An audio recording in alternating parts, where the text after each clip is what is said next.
Hi folks, it's Pastor Dave here again with our Thursday Thoughts segment where we say goodbye to last week's gospel with a couple extra thoughts and say hello to the one coming up next Sunday.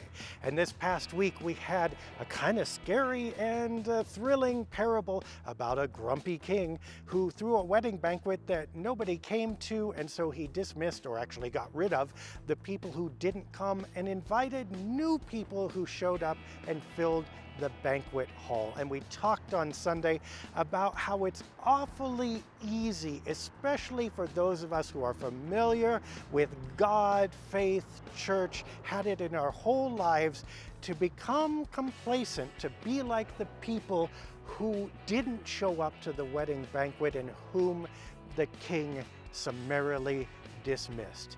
And I'm not really interested in talking about coming to church more. This is the angle that pastors often take. I don't like that. I don't expect you, when you show up, to go through the litany of reasons why you haven't been to church service. I assume they're good ones. I assume that worked for you.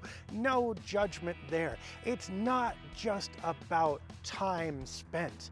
There's something that's actually kind of worse in my mind than not coming to church. It's actually coming to church but not getting it. Coming to church but not really seeing the point.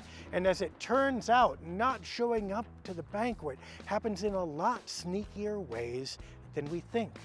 I know a lot of wonderful, long-term indoctrinated church people who either haven't been to a Bible study or haven't reread the Bible, or have reread the Bible, but it changed their minds and views about nothing when they reread it.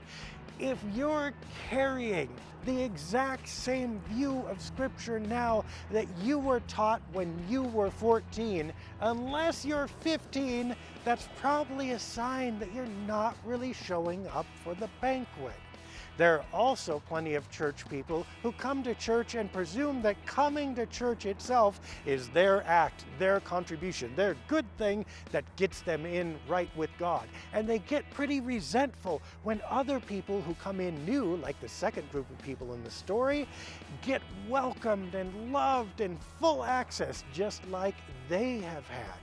If you think that church is your territory, if you think the king and the kingdom are your possessions, doled out to people who think like you and withheld from other people who don't, well, it could be that you're not really showing up at the banquet.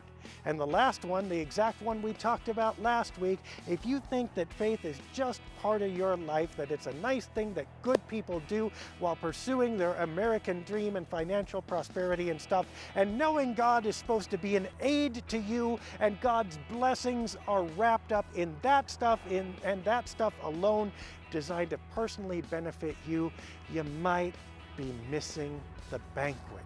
It's not enough to know there's a king. Everybody in the story knew that.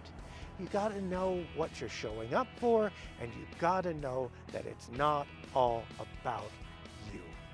That's it for this week. If you want to read ahead, next week's gospel on Sunday will be Matthew 22, verses 15 through 22.